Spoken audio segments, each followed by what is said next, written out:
খুব আওয়াজ তুলেছেন। আজকে সেকুলার বলেন, কালকে সেকুলার ভাই দাওয়াত খান। আজকে সেকুলার বলেন, কালকে সেকুলারের পকেটের পয়সা দিয়ে আপনার জমি জমা হয়। আজকে সেকুলার বলেন, যে সেকুলার আগেই বলেছি সব সেকুলার এক সেকুলার নয়, ওরা সেকুলারিজম বোঝেই না। আওয়ামী লীগের কোন নেতায় সেকুলারিজম বোঝে? বিএনপির কোন নেতায় সেকুলারিজম বোঝে? কুফুরি সেকুলারিজম কারে কয় সে জ্ঞানই নেই তাদের, আর আপনি আলতু ফালতু গালি দিয়ে যাচ্ছেন। একদিকে আমার বিরুদ্ধে অভিযোগ চালিয়ে দিয়েছেন, মহা অভিযোগ। আমি বলতে চাইনি এগুলা, ছেলেরা বলে স্যার অতিষ্ঠ করে ফেলেছে। দু একটা কথা বলতেই হবে। সেকুলার ডক্টর ইউনূস ইসলামী আন্দোলনের একজন খলিফাতুল মুসলিমিন নাকি? কি তুমি গেলা কেন ওখানে? তুমি কি মানুষকে পাগল পেয়েছ? তোমার চেয়ে ট্যালেন্টেড ছাত্রগুলোকে পড়ায়, যাওয়ার সাথে সাথে এখন ডিপার্টমেন্টের চেয়ারম্যান পড়ায় 3 জন আমার ছাত্র। ব্যাগ হাতে দাঁড়িয়ে থাকে রাস্তায়, স্যার আসতেছে। সম্মানিত উপস্থিতি, এগুলা আদব, এগুলা আখলাক, এগুলা হায়া, এগুলা শরম, এগুলা লজ্জা, এগুলা বাবার শিখাতে হয়, পরিবারের শিখাতে হয়। ইন্নামাল উমামু বিল আখলাকি ফাইনহুম যাহাবাত আখলাকুহুম যাহাবু। নিজেই চিৎকার করে তুমি বলা বলে করছো আমি হতে পারি রিকশাওয়ালার পোলা, তাই বলে কি আমি প্রতিনিধি হতে পারি না? আমি তুমি রিকশাওয়ালার পোলা এটা তো আমি বলি নাই। আমি বলেছি আলেমের ঘরের আলেম, নিজের পরিচয় নিজে তুলে ধরেছ। শুকরের রাখালের আদব আছে, কুকুর যারা বলে তাদের সম্মান বোধ আছে, লজ্জাবোধ আছে, সিনিয়রিটি জুনিয়রিটি জ্ঞান আছে, আদব আখলাক আছে, হায়া শরম আছে। কোথায় তোমাদের লজ্জা শরম আদব আখলাক, হায়া শরম কোথায়? সম্মানিত উপস্থিতি, জাতি গঠন ভাবে হয় না, তবে জাতি গঠিত হচ্ছে তা আমরা জানি। আমাদের চোখের আড়ালে সভ্যায়ন গড়ে উঠছে, লেখাপড়া করে উন্নত শিক্ষা নিয়ে, উন্নত আদব আখলাক নিয়ে বাংলাদেশ আহলের ছাত্র সমাজ গড়ে উঠছে। উন্নত আদব আখলাক নিয়ে, উন্নত শিক্ষা নিয়ে, উন্নত ধ্যান ধারণা নিয়ে সব কিছু নিয়ে তারা গড়ে উঠছে। মাদ্রাসার ছাত্রগুলাকে শুধু মাদ্রাসার শিক্ষাই দেওয়া হয় না, তাদেরকে অনেক কিছুই শিক্ষা দিয়ে তাদেরকে বানিয়ে তোলা হচ্ছে, গঠন করা হচ্ছে। এক সময় তারা পার্লামেন্টে প্রতিনিধিত্ব করবে, এক সময় তারা সিনেটে প্রতিনিধিত্ব করবে, এক সময় তারা জাতিসংঘে প্রতিনিধিত্ব করবে ইনশাআল্লাহ। তোমরা কি মনে করেছো তোমাদের দাবি যে ডক্টর আব্দুল বারী সাহেব ভাইস চ্যান্সেলর ছিলেন, তিনি সেকুলার? তোমাদের এই সকল কথা, ব্যাক্কেলের মতো কথা, নির্বোধের মতো কথা। তিনি মাদ্রাসা নিয়ে কি বলেছেন শোনো, কান পেতে শোনো। আমি চেয়েছিলাম যে তোমাদের মধ্যে, যাদের মধ্যে একটু প্রতিভা দেখি, তোমরা ভালোভাবে লেখাপড়া করো। তোমার সাথে আমার কয়েকবার বৈঠক হয়েছে। অনেকেই বলে বসেন না কেন, বহু কথা হয়েছে। আমি বলেছি তুমি পিএইচডি করো, আমি বলেছি তুমি মাস্টার্স কমপ্লিট করো, আমি বলেছি তুমি ডিগ্রি নাও, আরো উপরে উঠো। প্রকাশ্য ময়দানে বলেছি বাপের পথে মাদ্রাসা তোমার বাবা এবং তোমার ভাইয়েরা চালাক, তুমি উপরে আসো। উন্নত শিক্ষার দরকার, আমাদের প্রতিভার দরকার। দেখেছেন আপনার ভিডিও, আমাকে বানিয়ে ফেলেছে শত্রুপক্ষ। ভালো পরামর্শ আমি কম দেই নেই তোমাকে জীবনে। সম্মানিত উপস্থিতি, কাজে আমি আমার অধিকার নিয়ে কথা বলছি। আহলের মধ্যে যে ছেলের মধ্যে সামান্য প্রতিভা দেখি, তাকে আমি টেনে তোলার চেষ্টা করি আমার সাধ্য অনুযায়ী। মুজাফফর কিছু স্বীকার করে, দুবাই গেছে মুজাফফর, সিনিয়ররা ওকে জায়গা দিতে চায় না, হ্যাঁ দুধ দুধ করে। আমি আস্তে করে বসে ওকে কম প্রশ্ন করি, যাতে খাপ খাওয়ায় নেই। শেষ পর্যন্ত ওর কোটটা আমি গায়ে দিলাম, আমাকে বুঝতে দেই নাই, যাতে ওরা বুঝে নেয় যে তার সাথে আমার সম্পর্কটা কি। এই তাবলিগে ইজতেমায় ওকে কোনোদিন বক্তৃতা করতে দিতে চায় না, বলে না বক্তৃতাও করবে। গ্রামের কয়েকটা সবাই তো হইতে আলোচনা করলো উত্তর এলাকায়, না তুমি বক্তৃতা করো। আস্তে আস্তে এই পর্যন্ত তো আসতে পেরেছে। না হলেও হতো না, আমি তা বলছি না, কিন্তু যার মধ্যে সামান্য প্রতিভা দেখি তাকেই চিন্তা করি যে আমার কওমের ছেলে, সে একটু আগে আসুক। জামাইয়ের দাঁতের মধ্যে শুধু ময়লা, দাঁত মাজে না, শাশুড়ি দেখে বড় ঘৃণা করে, গন্ধ আসে। শাশুড়ি বলেছে, বাবা চাইরা না পয়সা দেয়, বলেছে বাজারে কুশাল পাওয়া যায়। আপনার একবার কি বলে, আখ বলে নাকি? আখ বলে যে বাজারে যে একটা আখ খাবা, মানে আখের গুতায় গুতায় দাঁতের ময়লাটা ওঠে। জামাই চাইরা না পয়সা নিয়ে যায় বাজারে যায় গাপ কিনা খেয়েছে, তাহলে দাঁতের অবস্থাটা কি হবে? আমি বললাম কি আর তুমি করলা কি তাই বলো? সম্মানিত উপস্থিতি, আমি চাইলাম তোমার দাঁতটা একটু পরিষ্কার হোক, আর তুমি গাপ গু খাইয়া আরো সর্বনাশ করলা। সম্মানিত উপস্থিতি, শোনো, আমাদের মাদ্রাসাগুলো কি ধরনের হবে? একদল কর্মী তৈরির প্রশিক্ষণ কেন্দ্র হিসাবে। ডক্টর আব্দুল বারীর ভাষা, তুমি তাকে বলছো সেকুলার? মাদ্রাসা শুধু পড়ার জন্য নয়, বহু জ্ঞানে গুণে সাহসে কর্মী শিক্ষার জায়গা এটা। আরো তুমি দেখো, আর দেশে প্রচলিত আদর্শহীন, ধর্ম নিরপেক্ষ বরং ধর্ম বিরোধী শিক্ষা ব্যবস্থা এই পরিবেশকে আরো অসুস্থ করে তুলেছে। কার ভাষা? ডক্টর আব্দুল বারী স্যারের ভাষা। ধর্ম বিজ্ঞান প্রগতি, তার দাওয়ার বই পড়ে দেখো, ওমাল্লাম ইয়াহকুম বিমা আনজালাল্লাহ ফাউলাইকা হুমুল কাফিরুন উলাইকা হুমুল ফাসিকুন উলাইকা হুমুজ জালিমুন। এই আয়াতের ব্যাখ্যা করতে গিয়ে তিনি ইংরেজদের একটা কথা নিয়ে এসেছেন, it makes no difference whether those who prevent the performance of Islamic systems and Islamic rites are infidels in practice and in personal life and practice, or infidel in name but, or Muslim in name but infidel in their infidels in their practical life. যারা এই পৃথিবীর বুকে মুসলিম হওয়া সত্ত্বেও রাষ্ট্রীয় ক্ষমতা পেয়ে Islamic বিধিবিধান বাস্তবায়ন করে না, তারা হয় নামে কামে উভয় দিক থেকে নাস্তিক, না হলে নামে মুসলিম কামে নাস্তিক। কার কথা? কার কথা? তুমি কাদের বিরুদ্ধে মুখ চালাও? চামড়ার মুখ থাকলে এই কথা বলতে হয় না। তোমরা যদি পড়াশোনা করতে, লেখাপড়া করতে, অকাল পক্ষ না হতে, তাহলে মুখ সামলে গুরুজনের ব্যাপারে কথাবার্তা বলতে। আমি বলি এই যে সম্ভাবনা শেষ হয়ে গেছে, আমি বলবো সম্ভাবনার শুরু, ফিরে আসার যথেষ্ট সময় রয়েছে। সম্মানিত উপস্থিতি, আহলুল হাদিস, আহলুল হাদিস ব্যাপারে আমরা বলতে চাই, এবং সেটাই বাস্তবতা।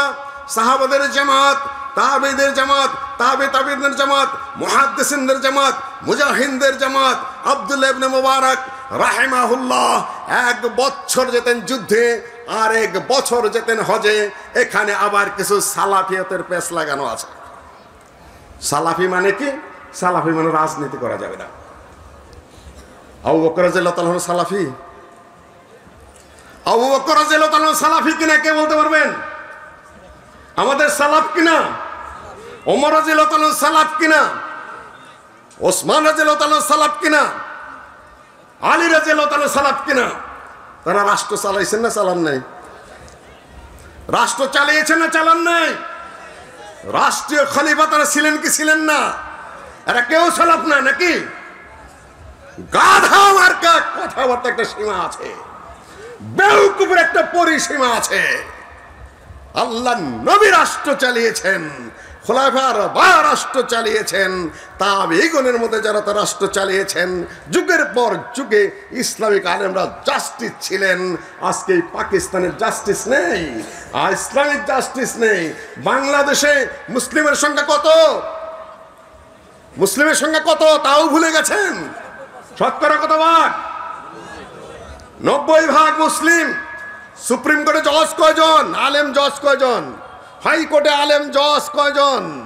লোকাল কোর্ট যুগে আছে কয়জন আছে? প্রশাসনিক কর্মকর্তা কয়জন আছে? নাই কেন? সৌদি আরবে যদি 97% মুসলিম থেকে থাকে, বাকিগুলো শিয়া, শিয়া মুসলিম নয়, শিয়া কাফের। গোটা দেশের প্রতিটা জজ হলেন ইসলামিক শিক্ষায় শিক্ষিত। আপনার দেশে 90% মুসলিম হওয়া সত্ত্বেও আপনি কেন জজ হতে পারলেন না? কেন পারলেন না? ইংরেজরা মুসলিমদেরকে তাড়িয়ে দিয়ে নিজেদের শাসন ব্যবস্থা প্রতিষ্ঠিত করে সেখানে তাদের আইন কানুন প্রতিষ্ঠিত করে গেছে, আর আপনি পিছন দিকে যাচ্ছেন আর বলছেন রাজনীতি হারাম, রাজনীতি হারাম, রাজনীতি হারাম। তো ওখানে যাবেন কখন? সম্মানিত উপস্থিতি, রাজনীতি যদি হারাম হতো তাহলে আহলে হাদিসরা উপমহাদেশে রাজনীতি করতো না। সেদিন আমি আলোচনা করতে গিয়েছিলাম আল্লামা আব্দুল্লাহ আল কাফি আল কুরাইশি সাহেবের উপরে। তিনি তার বইটাকে কয়েক ভাগে ভাগ করেছেন। একটা হলো তাদের ইলমি খেদমতের দিক, সেটা আরব থেকে ইসলামী শিক্ষা এসেছিল। শাইখুল কুল সৈয়দ নজির হোসেন সাহেব কত বছর দর্জ দিয়েছেন হাদিসের? মুজাফফর কত বছর? 60 বছর, প্রায় 60 বছর দর্জ দিয়েছেন। ছাত্র সংখ্যা কত? লাখ কম, অবশ্যই 1 লক্ষ।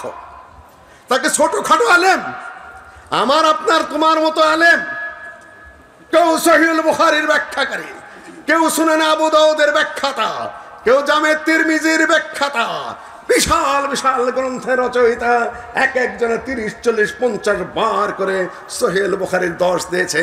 আমরা তো খুব গল্প করি। এতদিনে তোমাদের ওই সকল মাদ্রাসা থেকে কয়জন আলেম বেরিয়েছে দেখাও। বের হবে, সম্ভাবনা রয়েছে, ইনশাল্লাহ বের হবে, সেটা আশার দিক। দ্বিতীয় দিক যেটা দাওয়ার দিক, তাবলীগের দিক, ওয়াজের দিক, নসিহতের দিক, তারপরে হলো তোমাদের এই সকল বাহাস মুনাজারার দিক। ওই দিকে আর আমি যাচ্ছি না, সেটা আলহামদুলিল্লাহ ভালোভাবেই চলছে। তবে সমস্যা হয়ে গেল এই যে আমাদের ওয়াইজরা কোনটা ওয়াজ আর কোনটা ফতোয়া এই পার্থক্যটাও বোঝে না। চিটাগাং থেকে এক ছেলে এসেছে, আমার সাথে দেখা করলো, আমি বুঝলাম, বললাম, হেসে হেসে বললাম, কি সেই ফতোয়ার লোক না তুমি? আমি বসে আছি, বয়স তখনও 60 সম্ভবত, প্রশ্ন দিচ্ছে আমার সামনে, আমার ভাতিজা খালি ঠাস ঠাস করে জবাব দিচ্ছে। আমেরিকার থেকে ফোন আসলো, ভাইতে ফোন আসলো, এ কোন অধপতন আপনাদের, ইউনিভার্সিটি ফোন আসতেছে, কত বড় অধপতি তো আপনারা, কত বড় বেয়াদব আপনাদের ছেলে পেলে, আপনার মতো একজন বয়স্ক মনে একটা বেশি আছেন, বাচ্চা ছেলে ওখানে আপনার সামনে জবাব দিয়ে যাচ্ছে। মানে বেয়াদব তো একদিনে তৈরি হয় না, সময়ের প্রয়োজন আছে। শেখ বিন বাজের উপস্থিতিতে আল্লামা উসাইমিন ফতোয়া দেয় না। আমরা শেখ বিন বাজও না, আল্লামা উসাইমিনও না। তারপর আমাদের সিনিয়র জুনিয়র ডান বামে কে আছে আমরা লক্ষ্য করি। আজকে দেখতেছি এক খান আধ খান, তারপর আরো কদু মধু সাধুদের কাছে আপনারা প্রশ্ন করছেন। হারাম এই সকল প্রশ্ন করা, হারাম এই সকল উত্তর দেওয়া। ফতোয়া মুফতিরা দেবে, যিনি জানেন তিনি প্রশ্নের উত্তর দেবেন। ওয়াজ মাহফিল আর ফতোয়া একাকার করে ফেলেছেন। 3 নম্বর ভাগ করেছেন। 3 নম্বর ভাগ হলো জেহাদি দিক এবং রাজনৈতিক দিক। বই ভরপুর, আল্লামা ডক্টর আব্দুল বারিও সেটা উল্লেখ করেছেন। তিনি ভাইস চ্যান্সেলর ছিলেন, গ্র্যান্ড কমিশনের চেয়ারম্যান ছিলেন, বলেন ইসলামিক রাজনীতি থেকে তিনি মুখ ফিরিয়ে নিয়েছিলেন। এটা অত্যন্ত বাজে কথা। এই বই 1976 সালে লেখা। তিনি তার বক্তব্যে বলছেন, এখন আমাদের হাতে একটা সুযোগ এসেছে। কি সুযোগ এসেছে? ডক্টর মুজাফফর বলেছেন, আমি শানে নজরুল, শানে উরুদ সহ কথা বলার চেষ্টা করি। কোন প্রেক্ষাপটে ডক্টর আব্দুল বারী সাহেব কি বলেছেন, কোন প্রেক্ষাপটে আরো বলে যাই, সেদিন বলিনি। আহলে হাদিস আন্দোলনে কাফি সাহেবের অবদান, 2টা ভাষণের মধ্যে একটি বক্তব্যে 15 বার আর একটি বক্তব্যে 35 বার, মোট 50 বার তিনি আহলে হাদিস আন্দোলন বলেছেন। আন্দোলন মানে কি, কোন প্রেক্ষাপটে বলেছেন সেটা এখন বলার সুযোগ নাই, আমি ছাত্রদের যুবকদের সেমিনারে বলবো। সম্মানিত উপস্থিতি, 76 সালে এমন কি ঘটনা ঘটলো যে প্রফেসর ডক্টর আব্দুল বারী স্যার বললেন, এখন একটা সুযোগ এসেছে, হয়তো এরপরে আর সুযোগ আসবে না, আসবে কিনা বলতে পারবো না। আর আসেনি, এখন একটা সুযোগের সৃষ্টি হয়েছে। একটা সুযোগের সৃষ্টি হয়েছে। 16 বছরের জগদ্দল পাথর, হয়তো বলতে পারেন আহলে হাদিসরা তো একটু ছিল, আহলে হাদিসরা রাজনীতি করে না বলেই শান্তিতে ছিল। খালি যদি মাঠে একদিন নামতেন, দেখতেন পিষে ফেলতো, কাউকেই ছাড় দিত না, দেওয়ার মতো নয়। এর আগে সরকার কি করেছে? আদাসের উপর নির্যাতন গেছে কি যায় নাই? আমি বলেছিলাম বংশালে এইটা কেউ পছন্দ করে না, বিবি সাহ পছন্দ করে না। আমি বলি আমার প্রেক্ষাপটে আমি আমার ভাব মতো উপস্থাপন করে ঘরের সমন্বয়ক আছে, কমনওয়েলথ সম্মেলনে গিয়ে এই পোশাক নিয়ে এসেছে, এই যেটা এটা পরেছি, এটা সুন্নত টুন্নত কিছুই না, এটা হলো ফ্যাশন। সম্মানিত আবার তাই বলে কালকে আবার ট্রোল করা শুরু করবে, বসে আছে চামচা চুমচা কয়েকজন বলে পালে 5 বছর আগে শুনেছি। এত ছোট মানুষটা মুখ খারাপ করতে চাইনি আমি, ওই বেয়াদবকে একটু স্তব্ধ করতেই হয়, ওরা সাহস পায় না। সম্মানিত উপস্থিতি, ঘরে সমন্বয়ক রয়েছে, এটা বলে এই প্রেক্ষাপটে 2 নম্বর কথাই ওই ডক্টর মুজাফফর হাটে হাড়ি ভেঙে দিয়েছে। প্রথম খুব রাগারাগি হয়েছে ঘরে এই নিয়ে যে উপদেশ সমন্বয়কদের গুরু বলা হয়, আবার উপদেশটাও। এটা বলে যেটা বলতে চাই সেটা হলো আমার সামনে কথা একটু সাবধানে বলতে হবে। এর আগের সরকারের আমলেও আমরা সুখে ছিলাম না। ডক্টর আসাদুল্লাহ আল গালেব, তারপরে আব্দুস সামাদ সালাফি শেখ, তারপরে 45 থেকে 46 জন মানুষকে জেলে কে ঢুকিয়েছিল? কোন কথা জব চাই না, আমি শুধু খেয়াল করে দিতে চাই আমরা ক্ষমা করে দিতে পারি কিন্তু ভুলে যেতে পারি না। এই জন্য ওই সময় আমি বলি সানে নজলে এইটা তোমরা হয়তো বলবা যে আমি বোধহয় অহংকার করে কথা বলতে, না না, লক্ষ্য ওটা না, লক্ষ্য এইটাই, ডাইনও আছে বামও আছে, মাঝখান থেকে কথা বলছি। তুমি কথা বলতে মসজিদের সামনে একটু সাবধানে বলবা। খালি মাথায় টুপি দেখেন দাঁড়াই নাই, কি কারণে তারা জেলে গেল? কি কারণে হালাসের বইগুলো পুড়ে ফেলতে হলো? কি কারণে সারা দেশে আমিন রফলাদেন বন্ধ হয়ে গেল? কারা করেছিল? সামনে খুব সুখকর কিছু আমি লক্ষ্য করছি না। তবে এখন সুযোগটা কিসের সৃষ্টি হয়েছে? সুযোগ সৃষ্টি হয়েছে কথা বলা। আমরা কথা বলতে পারছি, আমরা দৃষ্টি আকর্ষণ করতে পারছি, কিন্তু জেলাও সেই কদু, ওগুলো আমরা স্পষ্টভাবে বুঝি। আমাদের সংগ্রাম করেই যেতে হবে, আমাদের আন্দোলন করেই যেতে হবে, আমাদের দাবি জানিয়ে যেতে হবে, আমাদের সুসংগঠিত হতেই হবে, আমাদের ঐক্যবদ্ধ হতেই হবে, আমাদের শক্তিমত্তা প্রদর্শন করতেই হবে। বসে থাকার কোনো উপায় আমাদের নেই। যেটা প্রথম দিকে আমরা যেটা সম্মেলন করার একটা প্রস্তুতি নিয়েছি, সেটা হলো 10 লক্ষ লোক যদি হয় কমপক্ষে, ওইটা আমরা একটু করার চেষ্টা করব। ডক্টর মুজাফফর আমার কানে কানে আগে দিয়েছিল, আমি ওটাকে ভালোভাবে গ্রহণ করেছি, জমিয়তের কানে তার পড়ে গেছে। এখন একটি আয়োজন করতে হবে, কোনো সরকার পতনের জন্য নয়, কোনো সে ক্ষমতাও নেই আমাদের। তবে আমাদের উপস্থিতিটা এখনো পর্যন্ত আমাদেরকে রাজনৈতিকভাবে, ধর্মীয়ভাবে কোনো দিক থেকেই কাউন্ট করা হচ্ছে না। আপনারা জানেন কিনা সেটা বুঝতে পারছেন? আপনারা এখনো মনে করছেন যে 10-20 হাজার মানুষ একত্রিত করে স্লোগান ফ্লোগান দিয়ে মনে করছেন যে তারাই ক্ষমতায় চলে যাবেন। কেউ কেউ মনে করছেন বিশ্ববিদ্যালয়ের 2-4টি পোস্ট পজিশন আমরা নিয়েছি, 2-4টা চেয়ারম্যান, 2-4টা প্রতিষ্ঠানের ক্ষমতা আমরা নিয়েছি, 2-4টা ইমাম চেঞ্জ করেছি। দেশ তো আমাদেরই, দেশ তাদের না আপনাদের। তাদের ভোটের মাঠে আসলে কোথায় আসতে হবে? কোথায় আসতে হবে? 4 কোটি আহলের কাছে আসতে হবে।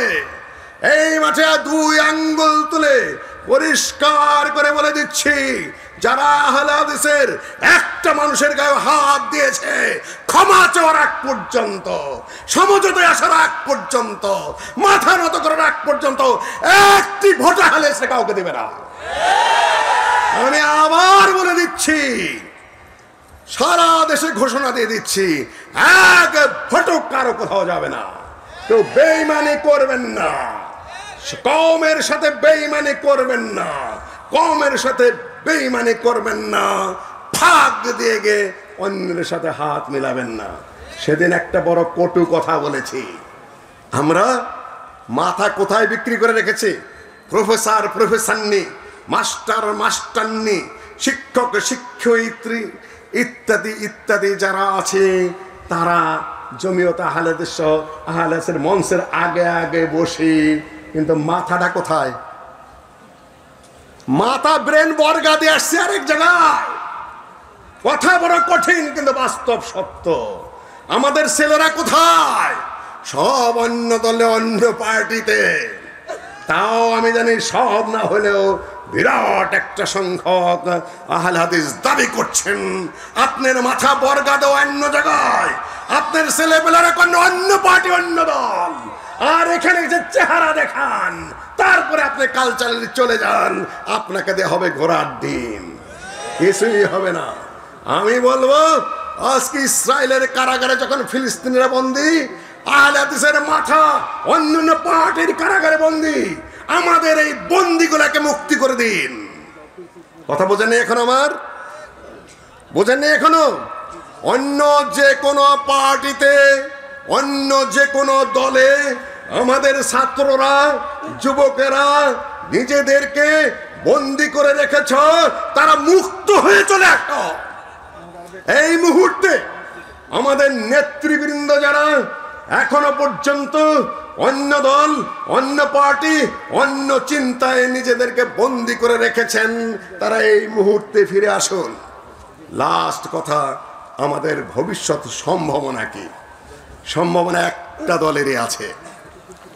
সেদিন পিনাকি ভট্টাচার্য বলেছেন, ফ্রান্স থেকে একটা আন্দোলন কায়েম করতে গেলে তার ইতিহাস লাগে, একটা আন্দোলন কায়েম করতে গেলে তার অতীত লাগে, একটা আন্দোলন কায়েম করতে গেলে তার কিছু হিস্ট্রিক্যাল ডকুমেন্ট লাগে, একটা আন্দোলন কায়েম করতে গেলে তাদের সামাজিক কিছু ভিত্তি লাগে।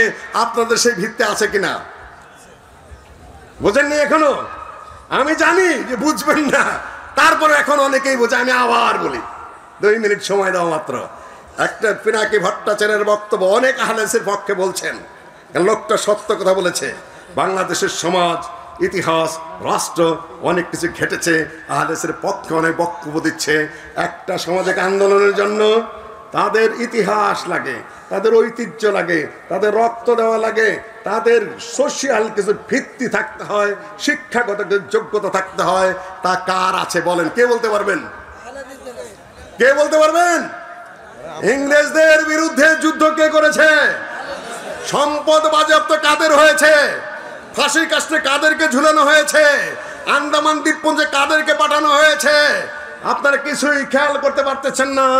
এই দেশের স্বাধীনতা আন্দোলনের মূল ভিত্তির ইতিহাস আহলে হাদিসদের রয়েছে। ওরা এটা স্বীকার করতে চায় না। ওরা বলে ওয়াদ্দেদার। তার আরেকটা মহিলা কি যেন, মাস্টারদা সূর্য সেন, ইউনিভার্সিটিতে ওই অজানা ডার্ক হর্সদেরকে তারা উল্লেখ করে বেড়ায়। কিন্তু আমাদের ইতিহাস যেটা, সেটা আহলে হাদিসের 2 পলিটিক্যাল হিস্ট্রি। আপনি যদি 1900 সাল থেকে তার আগে থেকে শুরু করেন, মুসলিম লীগের দায়িত্ব বলেন, কৃষক প্রজা পার্টির দায়িত্ব বলেন, পত্রিকার সম্পাদনা বলেন, আল্লামা আব্দুল্লাহ আল কাফি, আব্দুল্লাহ আল বাকি, মৌলানা আকরম খাঁ প্রত্যেকটি রাজনৈতিক দলের সাথে সম্পৃক্ত ছিলেন। আমার আরেক ভাতিজা অত্যন্ত ভদ্র ছেলে, আমি তাকে নিয়ে এখনো কথা বলবো না। তোমার এত দ্রুত কথা বলা ঠিক হয়নি। যেমন আব্দুল্লাহ আল কাফি আল কুরাইশি রাজনীতি কি কি বলেছ, এগুলা তুমি আদৌ ঠিক বলো নেই। তুমি আরো বুঝে কথা বলো। তোমার থেকে এই ধরনের বক্তব্য আশা করি না, কেননা তোমরা এখনো ভদ্র হিসাবে পরিচিত আমার কাছে। ওই সকল কথাবার্তা এত দ্রুত গতিতে বলতে যাও না। 3 নম্বর, এই দেশের এলমি সানাত, লেখাপড়ার দিক থেকে আহলে হাদিসরা এগিয়ে আছে, যেটা আগেই বলেছি। সব দিক থেকে এই দেশে যদি একটি আন্দোলন, সহি আন্দোলন, সঠিক আন্দোলন, ন্যায় নীতির আন্দোলন, উন্নত মানের সমাজ গঠনের আন্দোলন, সহি রাজনৈতিক আন্দোলন যদি গড়ে তুলতে হয়, কারা পারবে? জোরে বলুন, কারা পারবে? এটাই আজকের আমার লাস্ট বক্তব্য। আগেও দেখেছি, কিছুদিন আগে দেখেছি, বর্তমানে দেখছি 2-4টা পোস্ট পজিশন যে ধরনের কারাকারি, যে ধরনের চাই চাই চাই চাই কামড়া কামড়ি শুরু হয়েছে। তার মতো কামড়া কামড়ি সেটা আমি বলবো না। ওই কামড়া কামড়ির মানসিকতা দেয়া, আপনি ইসলাম কায়েম করবেন, ন্যায় নীতি কায়েম করবেন, ইসলাম বাদই দিলাম, স্বাভাবিক সমাজের ন্যায় কায়েম করবেন, এটা অসম্ভব ব্যাপার, সম্ভব নয়। সেখানে আহলে হাদিসদেরকে আসতে হবে। আমি কয়েকটা কটু কথা বলেছি আমাদের ছেলেদেরকে, তোমরা ভুল বুঝেছ, পাশে আসো। এবং বোঝার চেষ্টা করো, শোনার চেষ্টা করো, কালকের থেকে যেন এই সকল ট্রল মরল কিছু না হয়। আরেকটা কথা বলি, এই ট্রল করা আহলে হাদিসের স্বার্থে নয়, সালাফিয়তের স্বার্থে নয়। শিয়ারা বলে আমরা আলীর ভক্ত, মুআবিয়ার দুশমন। আহলে সুন্নাহরা বলে যে এটা হুব্বি ইসলামও নয়, হুব্বি আলীও নয়, বাগাওয়াতে মুআবিয়াও নয়, এটা হলো আদাওয়াত ইসলাম, এটা হলো ইসলামের দুশমনি। কি লাভ হচ্ছে ট্রল করে? তোমার বাপ দাদা আলেম ওলামাদের ট্রল করে ইসলামের খেদমত করছো, না সালাফিয়তের খেদমত করছো, না আহলে হাদিসের খেদমত করছো, শয়তান ইবলিসের খেদমত করছো, বেয়াদবির খেদমত করছো শুধুমাত্র। কেউ না, আপনারা থেকে অনুসন্ধান করে বের করুন। ছেলেদেরকে বলে দিলাম, তোমরা খুঁজে বের করো এই সকল শয়তান বদমাশগুলো কারা, খুঁজে খুঁজে বের করে এদেরকে স্টপ করো। তবে গায়ে হাত দেবে না। বন্ধ আমিও করতে জানি, আমি মুহূর্তের মধ্যে আটকাইতে জানি আল্লাহর রহমতে, নাদা চোনা বের করে ছাড়তে জানি, কিন্তু আমি ওই পথে আগাবো না। আজকে আঙ্গুল তুলে বলে গেলাম, কালকের থেকে যদি শয়তানি করো আমি কিন্তু তোমার ঘাড় ধরতে জানি, ঘাড় ধরতে জানি। আমি শুধু সহ্য করে যাচ্ছি। বেয়াদবি বদমাইশি বন্ধ করো সবাই। দিনের জন্য কাজ করো, সালাফিয়তের জন্য কাজ করো, আদবের জন্য কাজ করো, উন্নত চরিত্রের জন্য কাজ করো, জাতি গঠনের জন্য কাজ করো। ইনশাআল্লাহ আমাদের সবাইকে আল্লাহ রহম করবেন। সামনের বাংলাদেশ ইনশাআল্লাহ সুসংগঠিতভাবে আহলে হাদিসের হাতে এই দেশে ইসলামের পূর্ণাঙ্গ প্রতিষ্ঠা করবে।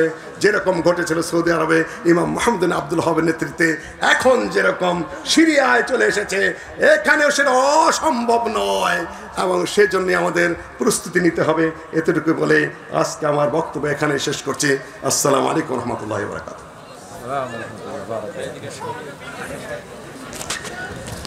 সম্মানিত ভাতৃমণ্ডলী, এই সীমান্ত এক্সপ্রেসকে আমাকেই থামাতে হয়। শুরু হলে থামে না, ট্রেন চলছে, কখন ছুটে যায় কিনা আল্লাহ ভালো জানে। যাক, থামাই দিয়েছে আলহামদুলিল্লাহ। আপনারা কি রাগ করছেন তার বক্তব্য শুনে? কেন রাগ করবেন? সবচেয়ে বকা দিলে আমাকেই দেয়, আর সবচেয়ে সম্মান তাকে আমি করি। আমি শুরুতে একটা কথা বললাম, বাপ চলে আসলে আর বেটার বক্তব্য বললাম না, কথাটা আমি দেখিস আসছে। তো মুরব্বীরা কিছু কথা বলে, সেইটা নাকি ভাবতে হয় কেন কথা বললেন। তাদের অভিজ্ঞতা অনেক বেশি। আমি শেখের জন্য দোয়া করি, আল্লাহ যেন তাকে হায়াতে তৈয়বা দান করেন, আমিন। কি পড়া যে পড়েন, কত গবেষণা করেন, লাইন লাইন পড়েন। তো আমি কথা বেশি বাড়াবো না। আমাদের হাতে আর 3 জন আছে, কিন্তু রাত এখনো বেশি হয়নি, তাই না? এই আলোচনা শেষ হওয়ার কথা কয়টায়? 3টার দিকে, তাই না? হ্যাঁ, না, আমরা শেষ করব খুব তাড়াতাড়ি। আমরা এতক্ষণ বাংলা শুনলাম, তো একটু আবার কি, একটু আমরা আবার অন্য ভাষায় বক্তব্য শুনি, সুবিধা হবে ইনশাল্লাহ। আমাদের তরুণ আলেমে দিন অপেক্ষা আছেন, কালকেও তাদেরকে দেখছেন, তার বক্তব্য আপনারা সবাই শুনবেন ইনশাল্লাহ, ইনশাল্লাহ। এখন এরপরে আমরা এই রাহুলকে নিয়ে আসো। আমাদের মানে নতুন প্রথম এসেছেন এই মাদ্রাসায়, আল্লাহ যেন বরকত দান করেন, আমিন। শেখ ডক্টর আব্দুল মমিন মাদানী, তিনি আলোচনা করবেন। তার আগে আমি সামনে নিয়ে আসছি নেপাল জমিয়তে উলামে আহলে হাদিসের সম্মানিত সেক্রেটারি জেনারেল আল্লামা শেখ মনজুর আহমদ মাদানী, নেপাল। আমি মোহতারামকে তার আলোচনা উপস্থাপন করার জন্য বিনীত আহ্বান জানাচ্ছি।